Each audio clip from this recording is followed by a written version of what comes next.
Guys, j'espère que vous portez bien. Comme vous l'aurez remarqué, nous avons intitulé cette vidéo « La Techista, va bene la Techista ». Alors question, selon vous, à quoi fait référence le mot « La Techista » ? Je vais vous le dire. Il s'agit d'un bon vieux dessin animé qui s'appelle La Mort ou Tchétché.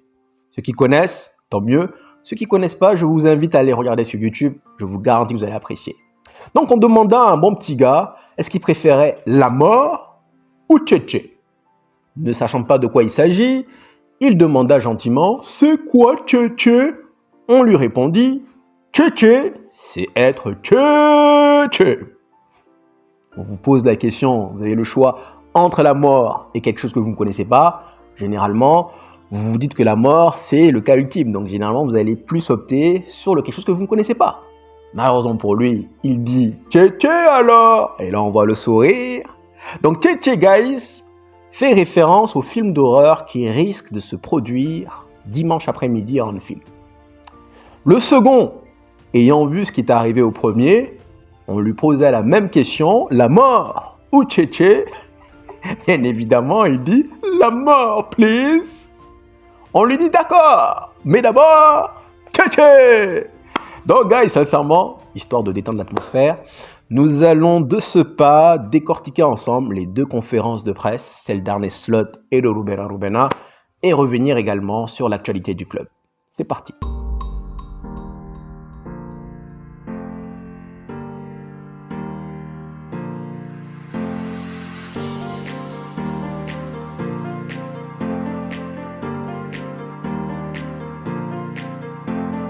Alors guys, on va commencer par la conférence de presse d'Arne Slot. Et il y a 3 points qui ont attiré mon attention. Point numéro 1, c'est quand celui-ci nous dit, je cite, « Selon moi, cette équipe de Manchester United a de bien meilleurs joueurs que le tableau d'affichage. » Conclusion, selon moi, cette équipe de Manchester United, avec les joueurs qu'ils ont, ne mérite clairement pas cette 14e place.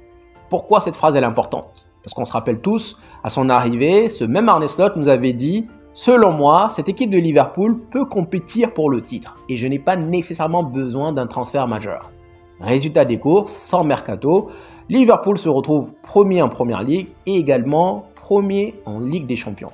Conclusion, Arne Slot est un manager capable de tirer le meilleur de son équipe. Pas besoin nécessairement de se tourner vers le mercato. Il est capable de bonifier une équipe et je me dis quelque part, s'il était là, je pense que Manchester United aurait eu un tout autre visage. Mais il faut souligner également qu'il a eu une pré-saison avec son équipe, il a eu le temps de parfaire son équipe. Contrairement à nous, Rubena le pauvre, depuis qu'il est arrivé, c'est match après match et jusque-là, on n'a pas vraiment eu de session d'entraînement, à part cette semaine. D'où la mauvaise idée de garder Ten Hag. On savait tous qu'il fallait le chasser. On a perdu du temps. Bref, on ne va pas refaire l'histoire. Donc premier point, ça veut dire que c'est quelqu'un capable vraiment de tirer ce qu'il nous dit. D'après ses déclarations, il est capable donc d'avoir un meilleur résultat avec cette équipe de Manchester United. Deuxième point, on lui a posé la question, quelles seraient les solutions si jamais un jour Liverpool se retrouvait dans la même panade que Manchester United? Il a répondu exactement comme Rubena. Il nous dit, dans ce genre de situation, vous devez absolument vous concentrer sur les performances et non sur les résultats. En citant comme exemple le match contre Newcastle. Il avait dit certes en premier temps c'était pas bien, mais en deuxième mi-temps, clairement, on peut voir qu'ils ont accompli de belles choses. Malheureusement, il nous manquait cette petite touche de qualité qui fait que derrière, cela nous a porté défaut. Pas pu marquer. Si on avait marqué ne serait-ce qu'un, je pense que là, Old Trafford aurait pu s'enflammer et puis ça aurait pu être un autre match. Troisième point, c'est quand il souligne la réaction à la mi-temps de Mo Salah. Alors guys, je vais essayer de recontextualiser les choses. Liverpool se déplace sur West Ham la semaine dernière. D'accord? Sur la pelouse de West Ham. Il y a 3-0 à la mi-temps. Mo Salah ayant déjà marqué un but et délivré une passe décisive. Celui-ci, tenez-vous bien, à la mi-temps, il n'était pas content. Il était fort mécontent de sa prestation parce que selon lui, il avait beaucoup raté. En effet, c'est vrai que le gardien adverse avait accompli pas mal de parades contre Mo Salah, mais je me dis, en tant que joueur, actuellement, je suis le meilleur joueur de Première Ligue, voire même du monde. C'est la mi-temps, et je rappelle une nouvelle fois, nous ne sommes pas en field. C'est-à-dire, c'est un match à l'extérieur. Il y a 3-0 pour mon équipe. Moi, j'ai déjà marqué un but, et j'ai déjà délivré une passe décisive. Malgré cela, je suis fort mécontent de ma prestation. Quel exemple? Quel exemple? Ça veut tout simplement dire qu'il a faim. C'est tout. Il a faim, contrairement à nos joueurs. Rashford, on l'a souligné à plusieurs reprises, il te marque 2 buts. Relax, man! C'est la raison pour laquelle jusque-là, Rashford n'a jamais, après 8 ans, n'a jamais marqué de triplé en Première Ligue. Est-ce que vous vous rendez compte? Rashford n'a jamais marqué de triplé. Parce que chaque fois qu'il va marquer 2 buts, il va se dire c'est bon. Job done. Lui, il a déjà marqué un but. Aujourd'hui, clairement, en termes de goal average, but et statistiques et passes décisives, c'est le meilleur de loin. Et malgré ça, il n'est pas content. Cela signifie que nos joueurs doivent avoir encore plus faim. Malheureusement. Bref, on va maintenant se tourner sur la conférence de presse de Ruben. Et là, il y a pas mal de points à décortiquer. Point numéro 1. Rashford est apparemment malade. Conclusion, il sera exclu une nouvelle fois. Mais, petite parenthèse, si ma mémoire est bonne, la première fois qu'il avait été exclu du groupe, je crois que c'était contre Manchester City, on nous avait dit la même phrase. Rashford est malade. Alors, je reformule la question, guys. Qu'est-ce que vous en pensez? Est-ce que vous pensez sincèrement que celui-ci est malade? Sachant que celui-ci même était malade il y a quoi? 2 semaines? 3 semaines? Il est à nouveau malade? Soit c'est pas de bol, soit franchement, moi je vous dirais, c'est juste une manière de déguiser les choses. Parce que ça passe plus de nous dire, aux journalistes et au public, de nous dire que Rashford est malade plutôt que de nous dire une nouvelle fois que Rashford est exclu du groupe. En mentionnant le fait que contre Newcastle, il était dans le groupe, tout simplement parce qu'on avait 2 joueurs majeurs absents, au nom de Bruno Fernandes et Ugarte. Donc puisque ces 2-là n'étaient pas là, c'est la raison pour laquelle Rashford a intégré le groupe. Et il n'est pas rentré d'ailleurs. Là, nous allons affronter Liverpool, c'est le plus grand match du monde. Tous les yeux, tous les regards seront rivés exactement sur ce match dimanche. Rashford n'est pas là. Donc là, je pense que la pilule passe beaucoup plus en nous disant qu'il est malade. Mais encore une fois, guys, quelqu'un qui est malade il y a 3 semaines, il fait une rechute. Pour moi, c'est juste histoire de... Voilà, tout le monde est content. Rashford, de toute façon, il n'allait pas être appelé. Parce que là, Bruno Fernandes et Ugarte sont de retour dans le groupe. Donc, avec ces informations, je me dis, il est à nouveau écarté. Il n'a rien, c'est juste que voilà, il n'en veut pas. Maintenant, il faut qu'on trouve une solution pour Rashford. Il y a une nouvelle qui dit un swap deal avec Osimhen. Guys, si on arrive à faire ça, le mot Napoli va prendre tout son sens. Napoli va devenir aujourd'hui ma ville préférée. Naples va devenir ma ville préférée d'Italie. J'ai même prévu d'y aller, mais je pense que là, je vais y aller. Je vais aller remercier Naples en personne. Ils auront pris McTominay. Merci, bon vent, au revoir. S'ils prennent également Rashford en nous donnant Osimhen, guys, tout d'un coup, tout change. Pour moi, on est en train d'échanger un... Je n'ai pas envie de dire en tout cas, parce qu'il y a quand même un joueur dans Rashford. C'est juste qu'il est inconstant. Mais on va changer un joueur, allez, entre 2 chaises et un tueur à gage. Je me dis masterclass. Parce que là, les occasions que l'autre il a là, que Højlund il a et qu'il tombe là, je pense qu'Osimhen il les met au fond. Il y a 2 ans, Osimhen il était parmi les 5 meilleurs attaquants du monde. J'espère qu'il a gardé la forme. Donc si cette nouvelle est vraie, guys, je prends tous les jours. Tous les jours. On ferme le dossier Marcus Rashford. Deuxième point. Et celui-là, il me donne mal à la tête. Harry Maguire. Ruben nous dit, nous allons prolonger Harry Maguire d'1 an. Déjà, j'ai envie de vous dire, pourquoi? Pourquoi? En fait, je comprends pas la réflexion de ce club, sincèrement. On a une occasion de se débarrasser de Tokar, de Tinky Winky, de Dipsy. Non, on trouve la solution miracle de les prolonger. C'est pas qu'Harry Maguire, hein. On l'a fait avec Anthony Martial, on l'a fait avec je sais pas qui. Pourquoi? Pourquoi? Mais tenez-vous bien, c'est là que ça devient drôle. Ruben nous dit, j'ai parlé avec Harry Maguire ce matin. Et je lui ai dit qu'il doit progresser, qu'il doit améliorer ses performances. Ça veut dire quoi? Ça veut dire qu'il n'est pas bon. On est bien d'accord. S'il doit progresser, il doit améliorer ses performances. Et il nous dit également, il doit également progresser sur son leadership. L'aspect de son leadership. Donc, on parle de quelqu'un qui doit progresser parce qu'apparemment il n'est pas bon. Il doit également progresser en tant que leadership. Mais malgré cela, on décide de le prolonger. On décide d'activer sa clause. Je reste perplexe. Je comprends pas. Je comprends pas la réflexion. Honnêtement. C'est une occasion en or de se débarrasser de Tinky Winky et on... Pourquoi?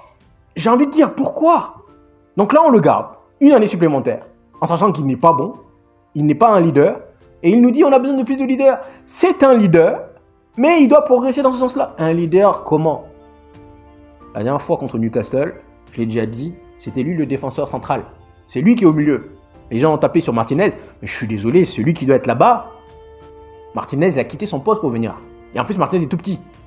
Celui qui doit être là-bas, c'est Harry Maguire. De toute façon, je l'ai dit, c'est un tricheur.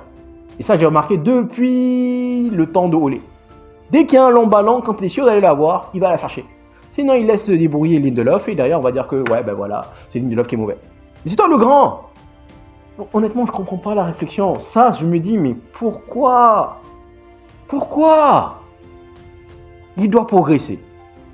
Et on se fasse le coltiner une année supplémentaire. En rappelant également que Harry Maguire n'a pas des salaires des moindres. Il touche 200 000 livres par semaine. Donc aujourd'hui, Ineos est arrivé, soi-disant, ils ont commencé à couper. Oui, il n'y a pas de prime de Noël, il n'y a pas de je sais pas quoi. Plein de personnes se sont fait virer, mais n'empêche que l'on conserve quelqu'un qui touche 200 000 livres par semaine. Honnêtement, je ne comprends pas ce club. La bonne nouvelle, c'est qu'Amad Diallo, apparemment, est sur le point de prolonger. Donc, on est sur le point de trouver un accord. Bon, ça, je me dis, Amad Diallo, il aime le club. Il aime le club et je pense que, de toute façon, il va continuer à être là. Donc, je pense que, voilà, ça, c'est la bonne nouvelle. Mais Harry Maguire, je comprends pas. Je comprends vraiment pas. Ensuite, il est revenu sur le fait également que c'est la première fois que nous avons pu nous entraîner 2 jours d'affilée. Et c'est vrai. Depuis son arrivée, il y a eu match tous les 3 jours. Match. Et là, on a joué lundi. On a perdu lundi contre Newcastle. On a eu 6 jours. Donc là, apparemment, c'est la première fois que nous avons eu donc 2 séances d'entraînement. Et c'est un sachant également qui va rester aujourd'hui et demain. Donc peut-être même 3-4 séances d'entraînement. Il a réexpliqué le fait que nous devons progresser, mais que derrière, justement, il y a pas mal de lacunes. Mais là, nous avons eu le temps de progresser. Nous avons eu le temps vraiment de rectifier pas mal de choses. Bon, bien sûr, ça va pas se faire. On va pas aller à Liverpool en mode. Je pense qu'il va falloir du temps. Il a souligné le fait que oui, maintenant, on va avoir plus de temps. Et c'est la raison pour laquelle je vous dirai la semaine prochaine contre Arsenal FA Cup. Est-ce qu'il faudrait pas mieux sortir? On est tenant du titre. Est-ce que ça vaut la peine encore d'aller rejouer des matchs alors que si on sort, déjà, bon ben là, c'est la mauvaise passe. En plus de cela veut dire que pendant que les autres joueront, nous, on pourra s'entraîner.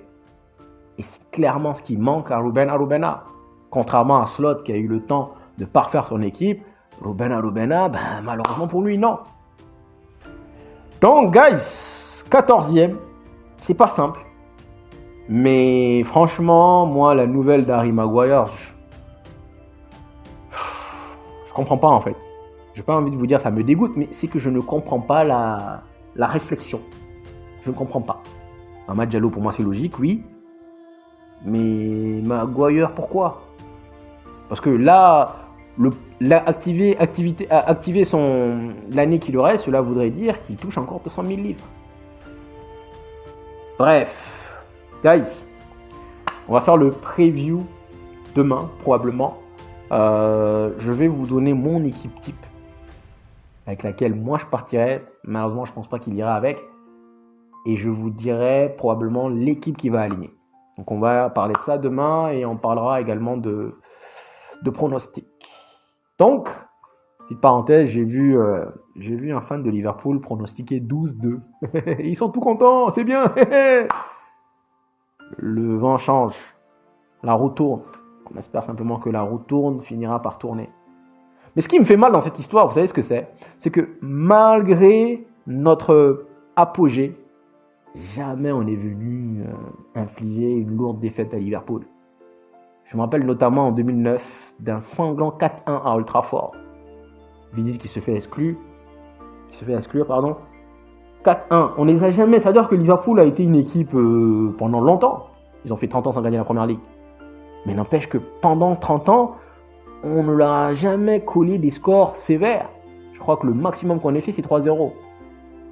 On a gagné 1-0 plusieurs fois à Anfield, but une fois de Rio Ferdinand, but une fois, 2 fois même de Oshie, mais jamais on est venu.